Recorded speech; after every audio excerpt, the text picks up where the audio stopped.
affair of love.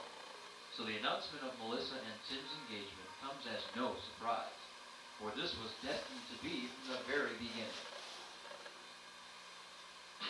In the heat of July 1966, Tim Fitzgibbon was truly in a hurry to be brought into the world, so much so that he forced his father to race a train across the tracks to the hospital. This early brush with speed was to shape Tim's life for years to come.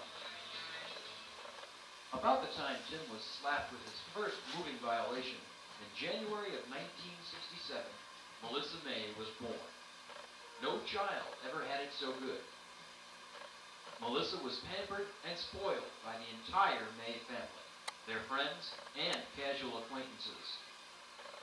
By the time she was 5 months old, Melissa had chosen modeling as a career. These underground photos were taken for fun, says Melissa. I never dreamed they'd ever be published, she would later reply. Meanwhile, sitting on Santa's knee, Tim's level of maturity had not yet reached the peaks that Melissa's had. All he wanted for Christmas was a decent flour sifter. He loved to cook. But it wasn't long before Tim fell into the same trap as Melissa. These are pullouts from Girl Scout Quarterly 1970. Don't worry, Tim's lawyers advised him against a follow-up expose.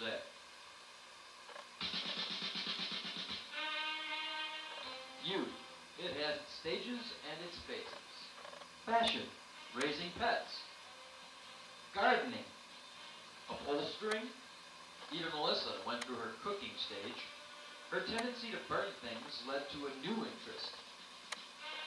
Of course, acting was every child's dream in the 1970s as the TV generation took over. Tim was the quintessential Humpty Dumpty. Melissa, compelling as Raggedy Ann. Eventually, our two studies found something they could excel at. For Tim, it was athletics. For Melissa, it was just being herself.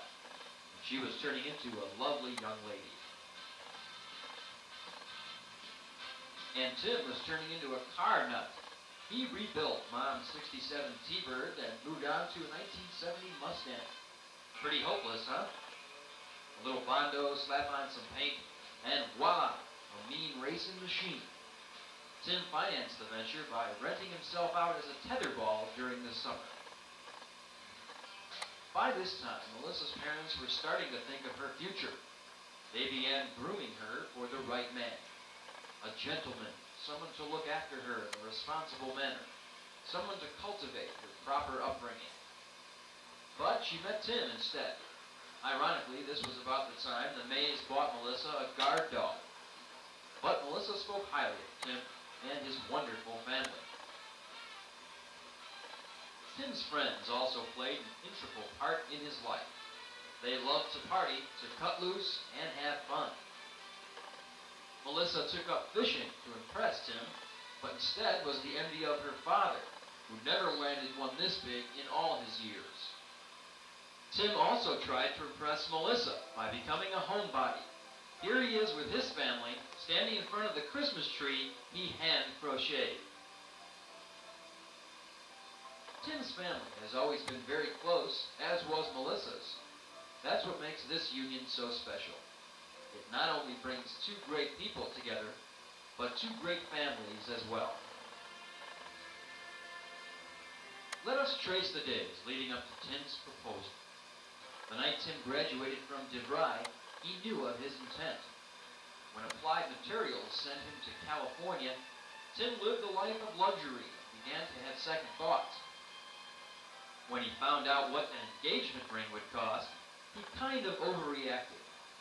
But Tim finally came back to Earth and decided to leave California and return to his love. But how to pop the question? Tim picked just the right moment, and Melissa was thrilled. The date is set, the reception hall picked out, and soon our happy couple will set out to Vermont to begin their new life. But Chicago will always be here waiting with open arms for the two of you to return. Congratulations and best wishes, Melissa and Tim.